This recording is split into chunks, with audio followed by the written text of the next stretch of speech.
push yet, but it looked great.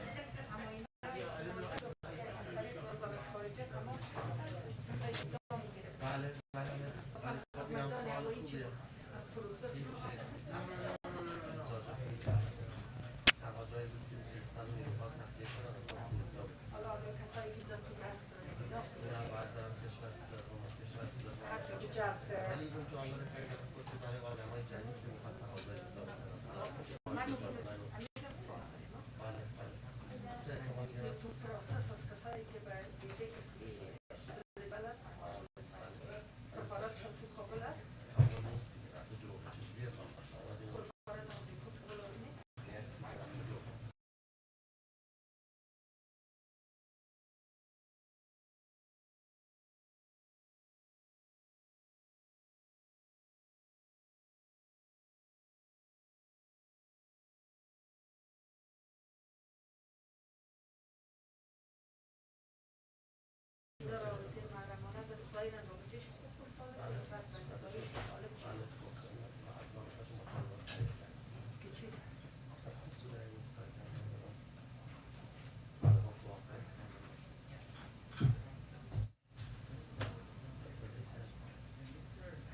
Oh. I've been told a lot of things today that haven't been scheduled.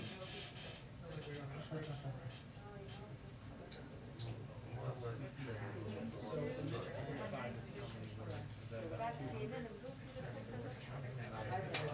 It's how many words. Oh, yeah.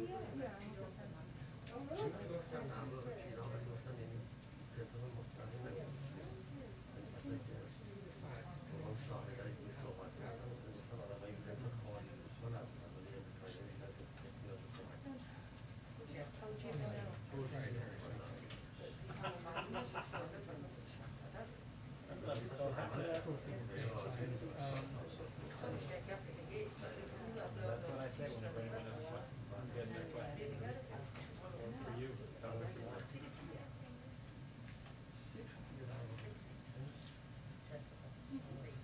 Last night was, I was off on that. So last night was 132.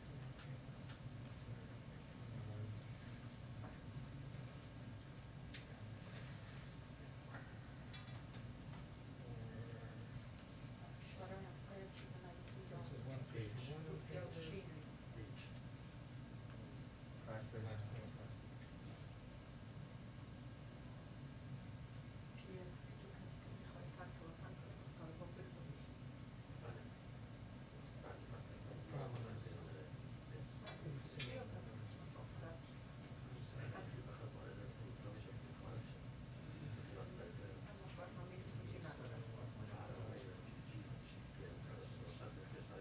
A lot more modulation.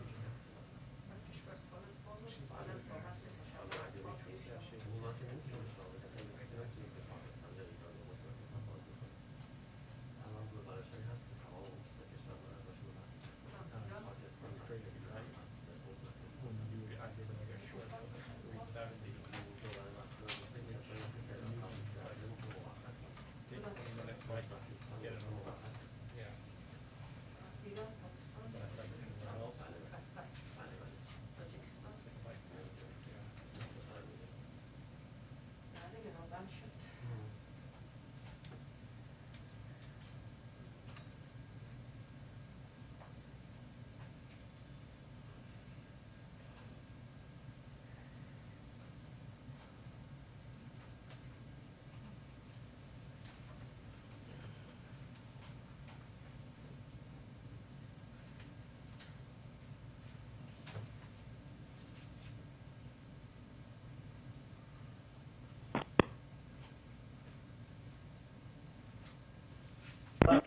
Two-minute warning to the press briefing. 2-minute warning to the press briefing.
just wanted to provide you all an update on our ongoing efforts on Hurricane Ida.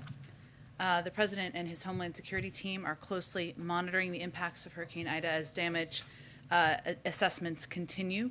He has made clear that the state, tribal, and local officials who have requests for anything have our full support, and we are, of course, in close contact. Today, the FEMA administrator and the American Red Cross director are in Louisiana to meet with the governor and survey the damage from Hurricane Ida. Administrator Criswell will travel to Mississippi tomorrow to meet with state officials.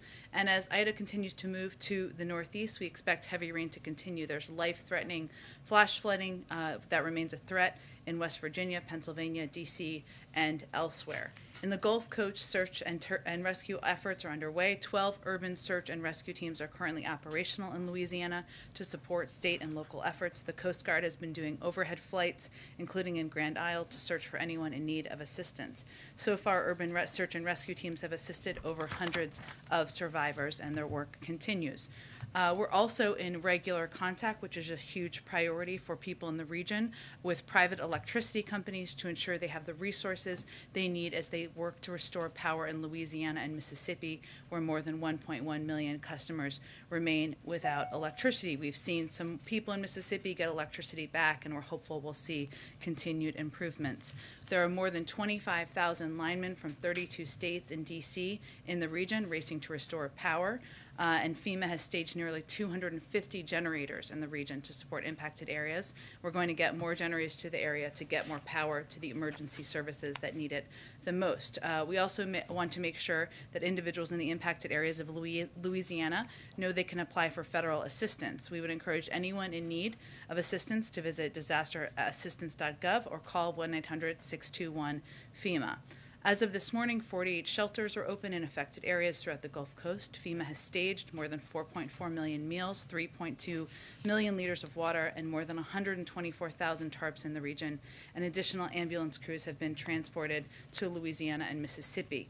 The Department of Transportation also issued a regional emergency declaration for states including Alabama, Arkansas, Louisiana, Mississippi, Tennessee, and Texas, providing flexibility for transporting fuel as well as essential items like food, water, and power restoration equipment to support emergency relief efforts. And today we have two additional actions to announce to increase the availability of gasoline and ease price pressures. First, the department will extend and amend an emergency declaration that offers temporary flexibility to how many hours a truck driver can drive. This applies nationally to goods that support the COVID-19 response and will now include gasoline and other types of fuel, building materials, medical supplies, and food. Because the hurricane is hitting a region that is a key center of the nation's oil production and refining infrastructure, this waiver should help reduce the risk of gasoline shortages or price increases stemming from the hurricane. DOT's top priority remains safety, and this waiver is accompanied by additional safety-related reporting requirements to allow the department to monitor driver working hours. And second, the EPA has approved emergency fuel waivers for Louisiana and Mississippi, effective immediately, which will expand the supply of gasoline that can be sold in these two states and increase availability at this critical time. We are continuing to assess and will continue to provide you all updates. Why don't you kick it off, Josh? Good to see you. Good to see you. Thanks, Jen. Two subjects. First, on Afghanistan. The president said that any additional evacuations will go through diplomatic channels and that the United States has leverage over the Taliban. Can you tell us what those channels look like and what kind of leverage the United States has? Absolutely. Well, first I would say I would point you to the remarks that the Secretary of State provided last night, but let me give you some highlights of that.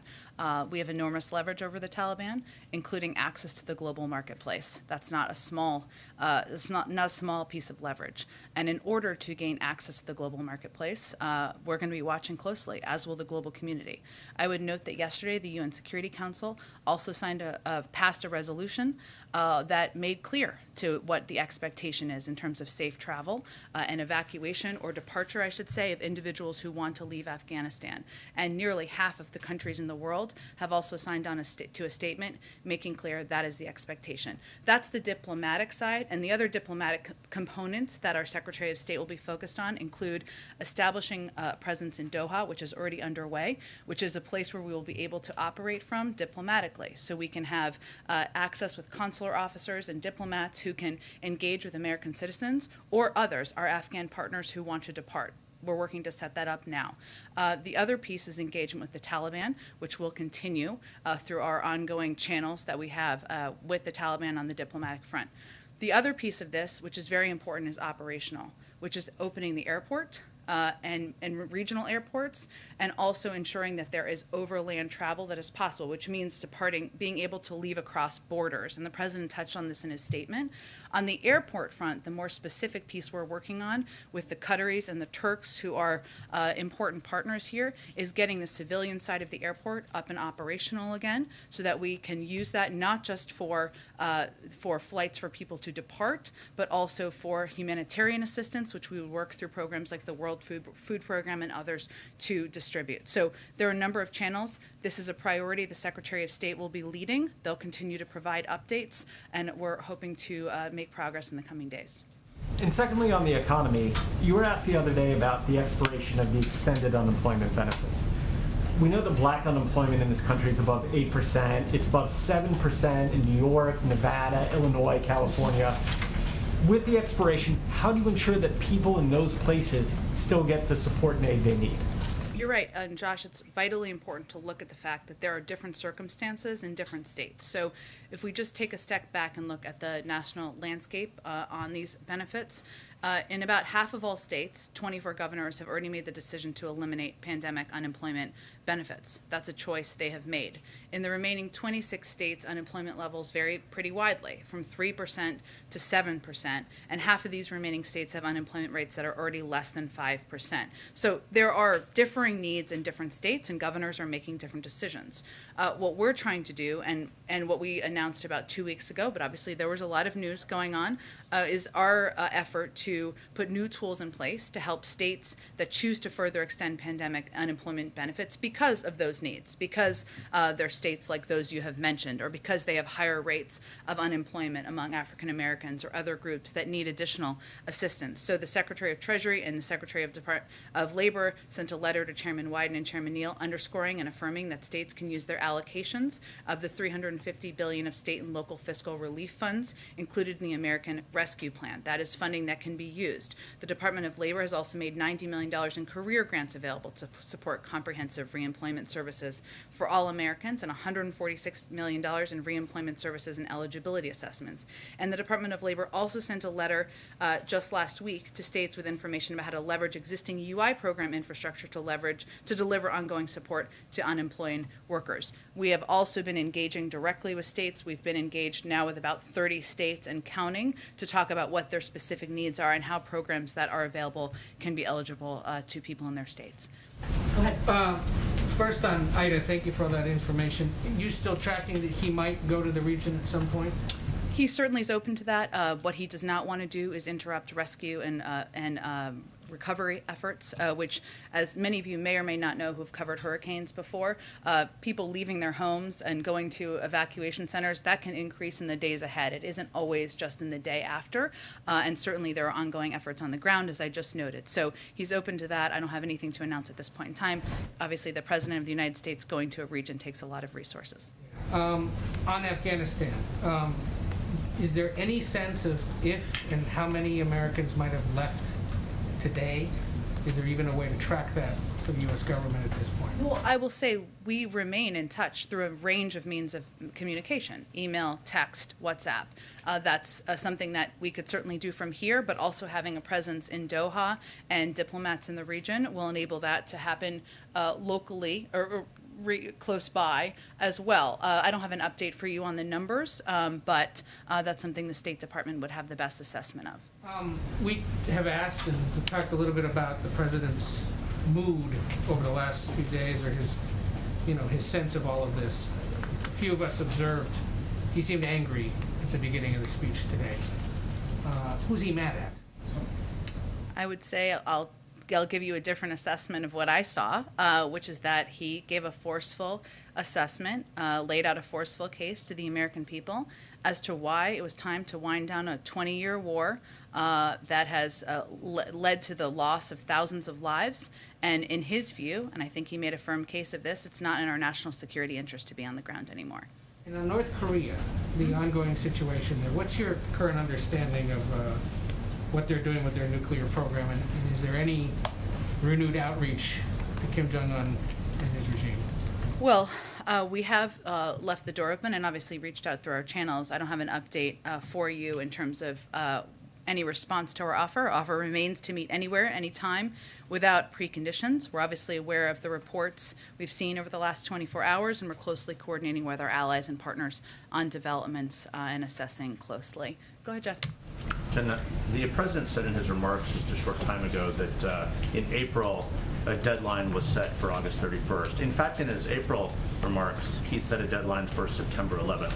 So what changed over these last few months between the August 31st deadline and the September 11th initial deadline? Was that a deadline agreed to, a new time frame agreed to by the Taliban or suggested by them or by this administration, or what's the discrepancy there? The military gave their assessment that they needed 120 days to wind down our presence in Afghanistan, so we abided by that. But in the April speech, September 11th was the date.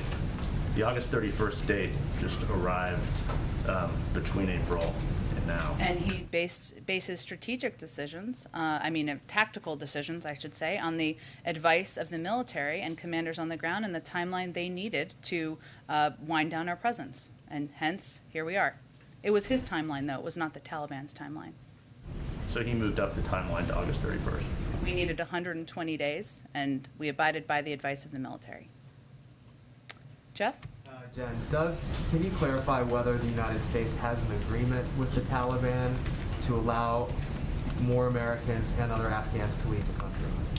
Well, I will say, Jeff, that it is not just our expectation, but also the expectation of 100 countries around the world, the UN Security Council and others, that the Taliban will abide by what they committed to last Friday, which is the ability of people to leave Afghanistan should they choose to leave. There do need to be ongoing diplomatic negotiation, or discussions, I should say. That's a part of what the Secretary of State and his team will be leading. But I would note that the Taliban conveyed that on Friday, a leader of the Taliban. Again, more than half of the countries in the world have conveyed clearly what they expect, and the UN Security Council signed a resolution yesterday. So those are the diplomatic pieces that have moved forward, but this will be a top priority in the days ahead. The president was critical today and has been critical of former President Trump's deal with the Taliban. Given that, I'm wondering if this administration or if this president gave any consideration to not holding on to former President Trump's special envoy to Afghanistan, who stayed on.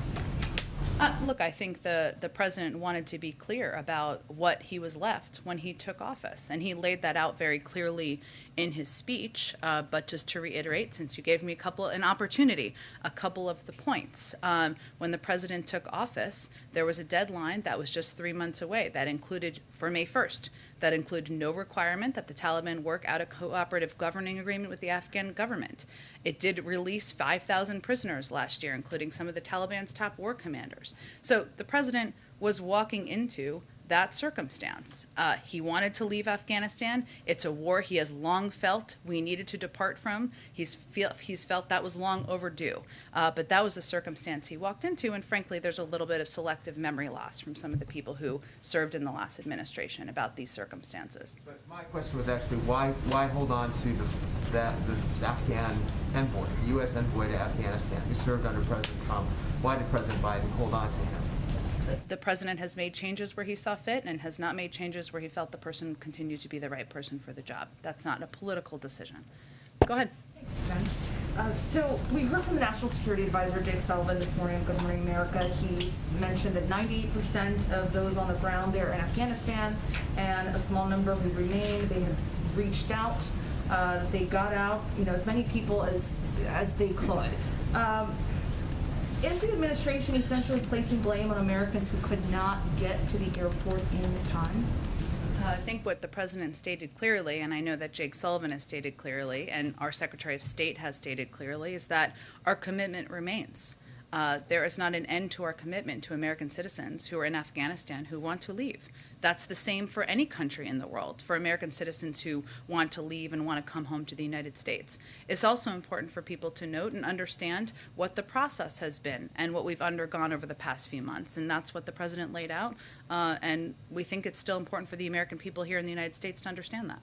One on Al-Qaeda. So we heard from the president a few moments ago saying that one of the main reasons to go into this war was to get Al-Qaeda. We have heard that Osama bin Laden's security chief has reportedly returned to Afghanistan and has been seen in public. Do you still believe, or does the administration believe, that Al-Qaeda is no longer a threat to America? And given the ISIS attacks that we've seen in the last week, how confident is the administration that Afghanistan isn't already a safe haven for terrorists? Well, I think first there is a very big difference between terrorists' ability to attack U.S. troops in Kabul and to attack the homeland. And we do not assess that any terrorist group on the ground has the ability to attack the homeland in the United States. It is incumbent upon the president, the national security team, to prevent that from ever being the case. But there is a very big difference between those two. Go ahead. I know that the military obviously recommended to the president, or at least he said they recommended to the president that it would be best to keep that August 31st deadline. But the president himself, in his interview with ABC News, said that if there's American citizens left, quote, we're going to stay until we get them all out. I think the president's explained his rationale for leaving 100 plus Americans behind. But can you talk about why he allowed his credibility on this issue to sort of go out the door on making a flat promise and then not keeping it? Well, first I would say that the president remains committed to getting every American citizen who wants to get out. That's an enduring commitment, one that will not change, and one we're going to focus on every single day. I would also note that over the course of the last 2 weeks, we have seen a terrorist attack that took the lives of 13 of our service members. And there was and part of our assessment always is going to be the risks, a risk assessment. So I think the question was, do you leave 6,000 service members as there are heightening threats, heightening risks every single day? Or do you work through a diplomatic process and efforts to ensure that we will have the ability to get these American citizens out? That's the assessment we made. I mean, after that terror attack, you and he made clear that you weren't going to let the terrorists sort of dictate the timeline. And we didn't, and we've evacuated tens of thousands of people since then. I guess, was it a mistake for the president to have promised that we would remain until everybody left the country? We are going to get every American citizen out. That has not changed. One last one on, you mentioned the leverage that we might have and how access to the global marketplace was a big element of that. Can you kind of explain how the sanctions regime that's currently on the Taliban is going to apply to what is now the government of Afghanistan? Is there a chance for Afghanistan, the country, to access its reserves or sort of avoid those sanctions? Will the central bank be sanctioned? Are they going to have that ability as part of this sort of partnership that you've talked about? Well, it's going to be based on what their behavior is. And I think the president clearly outlined that we're going to be watching, as the world will, what the Taliban does. That is certainly allowing American citizens to depart. It's certainly allowing Afghans and our partners to depart. It's also how they operate as it relates to treatment of women, to human rights. There's a range of factors at play here. So I don't have anything to predict for you. Obviously, there's a great deal of economic leverage. You referenced sanctions that are already in place that we have, that the global community has, and we'll have to assess how things happen over the course of the coming days, weeks, and months. Go ahead, Jackie. Thanks, Jen. One question on the dignified transfer, and then I want to get to Afghanistan. Some of the Gold Star families have criticized the president's conduct at the dignified transfer. There was a father of one Marine who said that the president appeared to be checking his watch every time a flag-draped transfer case came out of the plane. And a sister of another Marine said that it felt like a fake and scripted apology. Was the president looking at his watch, and does he have a message to those people who felt that they were offended? Well, I would say his message to all of the family members who were there, those who were not even in attendance, is that he is grateful to their sons and daughters, the sacrifice they made to the country, that he knows firsthand what it's like to lose a child, and the fact that no one can tell you anything or say anything, or there's no words that are going to fill that hole that is left by that. he's not going to speak to, and I'm not going to speak to, the private conversations. Of course, they have the right to convey whatever they would like. But I will tell you, from spending a lot of time with him over the past couple of days, that he was deeply impacted by these family members who he met just 2 days ago, that he talks about them frequently in meetings, and the incredible service and sacrifice of their sons and daughters. That is not going to change their suffering, but I wanted to convey that still. Go ahead. On the future aid to the Taliban that Jake Sullivan was talking about this morning. Yeah. He said when it comes to economic and development assistance with the relationship with the Taliban, it'll be about the Taliban's actions. Should we understand that to mean that economic and development assistance could translate to taxpayer money eventually going to the Taliban at some point? I know it's different from the humanitarian aid we've been talking about, the World Food Program and things like that, but these specific references that Sullivan made this morning. Well, I would go back to kind of the earlier question on this. There's an enormous amount of money they have at in the Federal Reserve. I shouldn't say they. The government of Afghanistan has in the Federal Reserve, which they don't have access to right now. That's actually their money that's being held there. So that's one of the questions here. There are also sanctions that are in place on a number of leaders. Obviously, that prevents them from doing business in various parts of the world. I think that's really what Jake Sullivan was referring to. Go ahead. To get back real quick to this issue of leverage, and I understand the U.S. plans to use that leverage for safe passage, but what specifically does the U.S. also want to see from the Taliban that they would use that leverage to get? You mentioned human rights or women's rights. Will the U.S. use its leverage if, for example, the Taliban doesn't allow girls to go to school or appears to be violating basic women's rights? I think the president said that in his speech. Okay. So things like access to the global marketplace would be contingent on girls being able to go to school, fundamental women's rights. I'm not here to outline specific parameters for you, but what I can tell you broadly is that human rights, women's rights are certainly what the United States and also the global community will be looking at. And I know the president also said in his speech that assumption about how long the Afghan government would hold on, how long the military would be able to hold on, he acknowledged that that was a failed assumption. Who is responsible for that assumption? Is the president frustrated with his team at all for having made that false assumption? We don't have the luxury of being frustrated. Our focus right now is on continuing to move forward on our diplomatic efforts and continuing to do everything we can to get our Afghan partners and American citizens out, and to get Afghans who have fought by our side safely settled in the United States and third countries around the world. Go ahead. Was that like a military assumption, though, or was that an assumption coming from the I don't think intelligence anyone community? assessed that they would collapse as quickly as they did. Anyone in this room, anyone in the region, anyone anywhere in the world. If you have anyone who did, I'd be surprised. Go ahead. Thanks, Jen.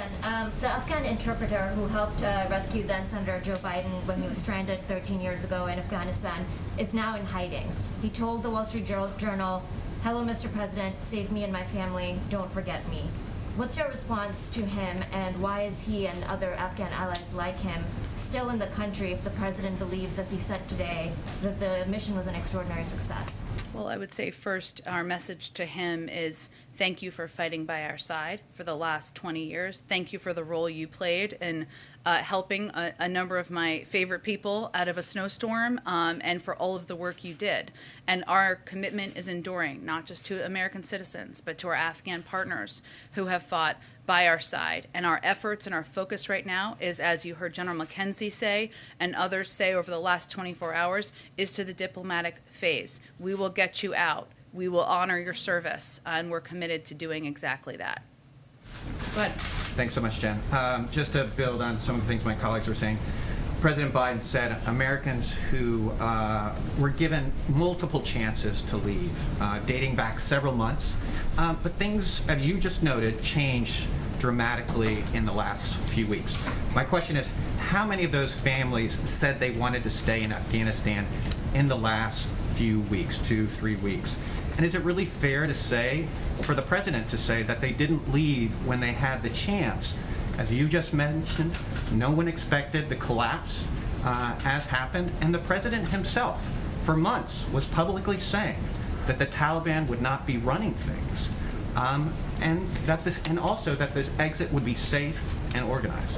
Well, I would say first that no one is placing blame here. I think it's important for people to understand, though, what the process has been. And while there are between 100 and 200 American citizens who have not yet departed, we have also evacuated more than 5,500 American citizens and their family members and 115,000 other people from Afghanistan. So more than 120,000 people made their way to the airport or was able to evacuate from the country.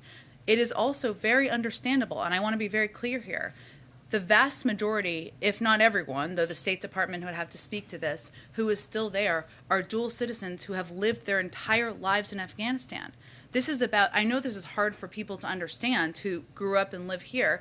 This is where they've lived. This is where their family members are. This is their communities. Maybe they own shops. Maybe they have 50 family members or 20 family members. This is not an easy decision to leave. We understand that. And what the president is saying is, if you decide to leave next week, if you decided 2 days ago and we couldn't get you out, we're going to get you out. And that's what his commitment is.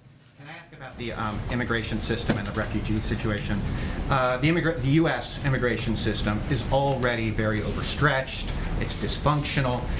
I wanted to know what steps is the administration taking to ensure that the tens of thousands of Afghan people who are being resettled here in the United States are not going to be caught up in red tape and that they're going to get the resources they need? Well, first, the president has asked the Secretary of Homeland Security to lead this effort, and there is a process that includes not just a thorough background check and vetting process, but as individuals come to the United States, some will end up going to military bases where they will have access to a range of resources, including vaccines. Those who are parolees will be required to get those vaccines. And what we are working to do is ensure we are leveraging and working with all of the incredible refugee resettlement organizations around the country who are eager and open to helping these Afghan refugees, also to veterans organizations who are eager and open to helping these Afghan refugees resettle in the United States, and work through as orderly a process using every lever of government, from the U.S. military, the Department of Homeland Security, to move this process as rapidly as we can. Go ahead. The president was very clear today, as he has been, about why he thinks U.S. forces should not be in Afghanistan right now. But he was part of the Obama administration in 2014 when the then president decided he needed to send troops back to Iraq after several years to deal with the Islamic State threat. Does the president rule out needing to send troops back to Afghanistan to deal with a similar threat should it arise now? I'm not going to look into a crystal ball in the future, but I think he's been pretty clear he doesn't have an intention to start another war and redeploy troops to Afghanistan. And what we've seen over the past week is that our over-the-horizon capacity can work and has worked in going after ISIS targets and killing people who went after our troops. So that's where our resources and our focus is going to be on at this point in time. I have another little bit of a crystal ball question. Okay. Ultimately, it will be up to the president to decide whether to establish diplomatic relations with a Taliban-only or Taliban-led government. And while Secretary Blinken and others have set some of the parameters for that, does the president himself have a view about whether it would be appropriate to ever have a full U.S. diplomatic relationship with the Taliban? Well, just like in any circumstance, it would depend on the conditions. But there's no rush to recognition coming from any aspect of this government or from the international community. Go ahead. Building on Ann's first question, does the president envision any situation in which he might deploy a large amount of U.S. troops abroad under his presidency? Any sort of foreign conflict that would require the sort of mass troop deployment that he just said we are trying to move past? I think one of the pieces that he talked about in the speech was how he views our engagement in the world, and I think this is probably why you're asking this question, and the horrible scenes and memories of the last few weeks. And as we think about how we embark on or how we use military force, these moments and these divisions of the last several weeks or months or years should stick in us, and stick in our minds. He made clear, first, we must set missions with clear, achievable goals, not ones we will never reach. And second, we must stay clearly focused on the fundamental national security interests of the United States. I mean, the president has not hesitated to use force when warranted. when he feels it's been warranted. He has done strikes in certain parts of the world. He has made very clear, and he said today, our work with you, we're not done with you, ISIS. That was a paraphrase, but he said it better.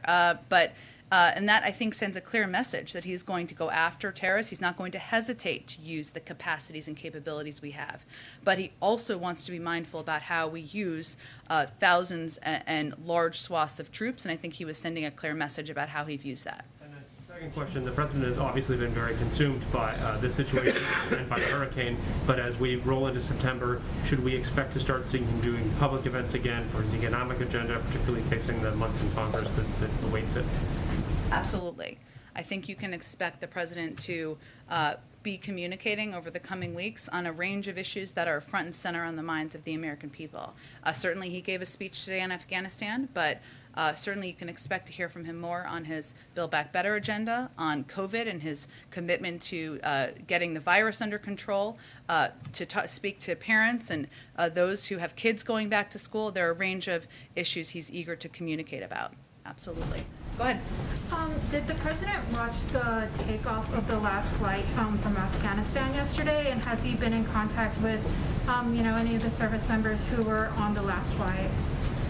Well, he did. I know there's been some reporting out there on this, but I can confirm for you that the president learned of the last flight safely leaving Afghanistan when he was in the Oval Office, meeting with members of his national security team and some senior advisors. And a note was passed to his national security advisor, Jake Sullivan, who conveyed it to the president, the news to the president. Obviously, in those cases, for those of you who have watched these events closely, you have to wait until they're out of airspace. Hence, it was a little bit before you saw the announcement by the Pentagon. And he has conveyed repeatedly in meetings that I have at least been in to the military how grateful he is for their work, for the fact that they oversaw a historic airlift operation, one that evacuated more than 120,000 people in the middle of a civil war facing ISIS threats. He's conveyed his gratitude to them and to the work of his national security team repeatedly. When does the president plan to sign the bill that was passed in the Senate today that provides temporary assistance to Americans returning from Afghanistan? I'm sure as soon as possible, but I will have to check. Go ahead, Karen. Thanks, Jen. Just to go back to the line of questions from Justin, you heard the president say today that he remains committed to getting those Americans out. You said that commitment remains. You said it's an enduring commitment. You talked about the risk assessment that's been underway over the last couple of days or weeks, but it was less than 2 weeks ago when the president told ABC yes when he was asked, are you committed to making sure troops stay until every American who wants to get out gets out? He said yes. So obviously situations have changed, the threat increased as you've said, but why should those Americans believe that this commitment is enduring when 13 days ago that commitment changed? Because he's evacuated 5,500 American citizens and their family members and 120,000 total people over the last 2 weeks, nearly all of them since that time. But you've described the drone strikes as successful and that America still has over-the-horizon capability. It appears that several children were killed in one of the drone strikes. Can you say that it was still successful if that was the collateral damage? And how will the U.S. determine that it has the intelligence necessary to keep carrying out these drone strikes if civilians are going to be caught in the crossfire? Well, first I would say we take civilian casualties and the possibility of civilian casualties incredibly seriously in our U.S. military, perhaps more than any other country in the world. There is an investigation, and I don't believe the military or CENTCOM has spoken to or confirmed what has been some reporting out there by news organizations. I will note that in CENTCOM's statement just 2 nights ago, they made clear that their assessment was that there was the vehicle that was the target also had explosives in it, and those explosives may have also led to an impact on the ground, but there's an investigation that's ongoing. And you're confident that in the 2 drone strikes the U.S. did, terrorists were killed in both of those strikes? I believe that's the assessment that's been put out by CENTCOM. Go ahead, April. Jen, Afghanistan and Ida. First, I want to start with Ida. When Katrina happened, then President George W. Bush put the Gulf Coast in a special category. And then President Obama, as you remember, you were here at the time, kept it in that category for a while to build it back up. Are we at that point now where some parts of the Gulf Coast, specifically New Orleans and that area, will be placed in another category to help rebuild yet again because of the devastation of Ida? Well, April, I will say that we're only on a couple days into the storm. I know you've covered these, as you've referenced in the past, and we don't know how to assess yet all of the impacts. But what I think the people of the region and the Gulf Coast should look at to evaluate how committed the president is to this is all of the preemptive resources he put in place, all of those he sent to the region, and the number of resources he's continuing to deploy from the federal government. So I can't assess that at this point in time, but I can tell you that the president receives briefings about the hurricane every single day, sometimes more than once a day, and has been for several days, and he's committed to delivering on whatever the needs are to help the Gulf Coast recover. Afghanistan, we talked to Greg Meeks, the chair of the House Foreign Affairs Committee, and he said there will indeed be congressional hearings on this longest war in U.S. history from the beginning to this moment. What is the expectation of this administration when it comes to these hearings, and what are you willing to offer? Full transparency as it relates to how all of this happened beyond these speeches, but going into the weeds as to why, the hows, the who, what, when, where, and why. Well, I would say first, we've already done several briefings with members, including in the classified setting, over the course of the last several weeks. And that speaks to our commitment to answering questions they have and being able to play our role in working with them on addressing the last 7 months. Now it's a 20-year war, so there's obviously a lot to dig into. One more. Yep. But following up on Go that, ahead. but would this administration be willing to sit before hearings? Some in this administration go before Congress and answer questions about their part in this war. Again, I think we've clearly already been participating in Congress's asks, and we have already been briefing them. There haven't been specific requests made that I am aware of, and as they come, we'll speak to those. Embassies in the area doing in Europe and Spain to support this effort to help get Americans out and just this evacuation and going and shifting from the military operation to that of diplomacy? Well, there's been a huge role that our nation's diplomats have been playing already to date. Obviously, there's been a Herculean effort by the U.S. military on the ground, but our diplomats, the consular officers, many of them who are on the ground, or those who are making tens of thousands of phone calls to identify Afghan applicants, members of the vulnerable population, American citizens, that work will continue. And that work will continue to help get American citizens and others who have fought by our side out of the country. Go ahead, Rachel. Yeah, and the president said there's no deadline to get the remaining Americans who want to leave out of Afghanistan. But is there an acceptable timeline for the president for them coming home? Well, I would say, Rachel, if someone decides in a year they want to leave Afghanistan, we're going to help them leave. If somebody is now ready to, we're going to help them leave as quickly as possible. So I think that's what he was conveying. Go ahead. Thanks, Jen. I want to follow up on my question yesterday about deserving Afghans who did not get to leave. I think many people would understand that in the fog of war, despite the best efforts of the Marines and consular officers on the ground, mistakes are made. Marines could grab people or push people out of the gate because of a security threat, for example. But what I was talking about were these specific allegations from our sources on the ground and people who are assisting in these rescue operations who say that because of inconsistent policies, conflicting policies, and also a lack of coordination between the State Department and the Pentagon, and also competing interests from people in Washington with influence who are pulling strings, this creates a chaos in which vulnerable Afghans, including SIVs, were left behind, but individuals who may not have who is not an at-risk individual gets to leave. So is the administration willing to admit responsibility for this situation, and what would be your remedy? I have no confirmation of what you've just outlined. What I will tell you is that 117,000, approximately, many of them Afghans, people who are not American citizens, were evacuated. That's more people than ever in any airlift in U.S. history. And what our U.S. Marines and what our military did on the ground was work to evacuate as many people as humanly possible, as quickly as possible. And many of those people were SIV applicants. Many of them were green card holders. Obviously, we've given you the number of American citizens, and many of them were just people from the vulnerable populations who we were able to get out. But we are committed to continuing to work in a diplomatic manner to get more people out who want to evacuate. And I would reiterate that we've worked already to get support for a statement from 100 countries around the world, to pass a UN Security Council resolution, and to make clear to the Taliban that that's our expectation. Yamiche, go ahead. Follow up with the lily pad countries agreement. Can you give us an overall picture of the structure of these agreements with these countries? What are we paying or providing them in return?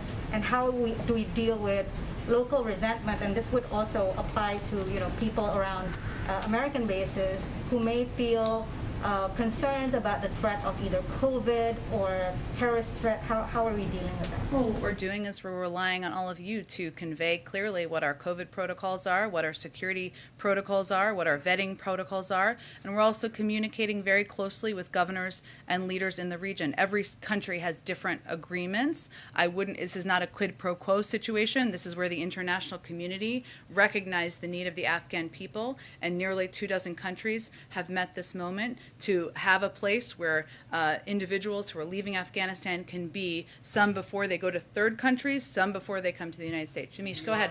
I think we've got to move on, Patsy. Go ahead. Thanks, Jen. My question, the president said that the U.S. should learn from its mistakes in the past. Does the president have any mistakes that he thinks he made during this withdrawal in Afghanistan that he wants to learn from? Well, I would say I think the president's been pretty clear that we all had an expectation that the Afghan National Security Forces would fight harder in the end, would fight against the Taliban. We all had an expectation that President Ghani would not flee the country. Those were not expectations that were clearly met. So you can spend a lot of time looking in the rearview mirror. What our focus now on is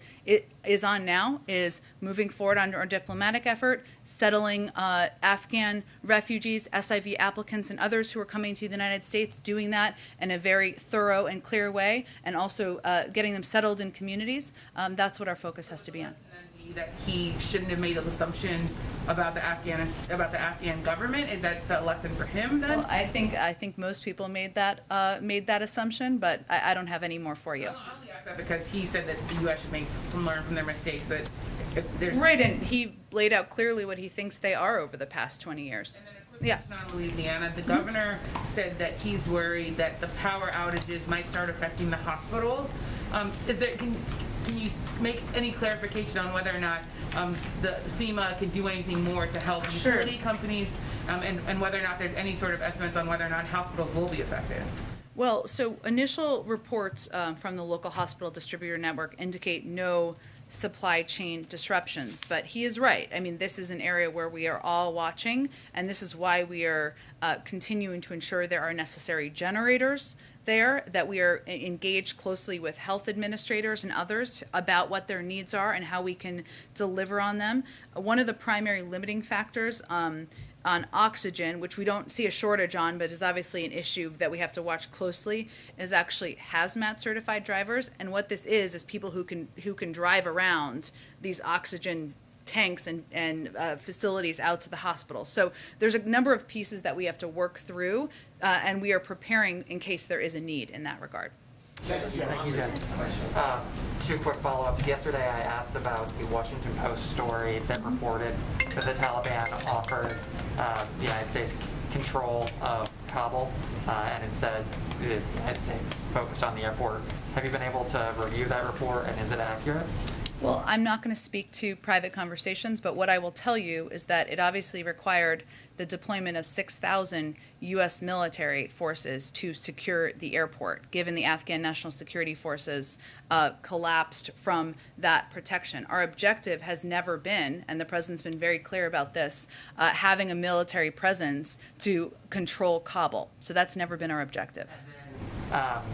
You've talked about how our commitment remains to these Americans, and you talked about how we're switching from a military effort to a diplomatic effort. For the Americans who are currently in hiding and who very much want to come home, not the other set, what is the administration's message to them? Should they try and head to the border? Should they try and book a flight out of there? Or should they remain in hiding and hope that the diplomacy kicks in?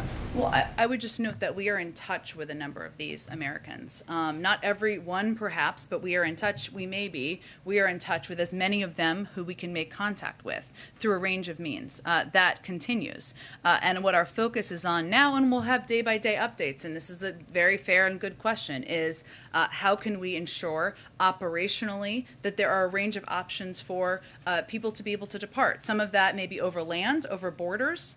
Some of that may be through airplanes. And so we're working again with the Qataris and the Turks on that. We're working to get the civilian side of the airport operational, but those are all pieces we're focused on. Is the administration preparing for worst case scenario in some circumstances, hostage situations? Look, our focus right now is on making clear to the Taliban and to others in Afghanistan that we are going to get these American citizens out, that we are going to hold them to that account, and that's our focus. Thanks, everyone. I'll be back tomorrow. You told me that yesterday. Can I ask you, now that I have your attention, can I ask you one question? Why didn't he name them today?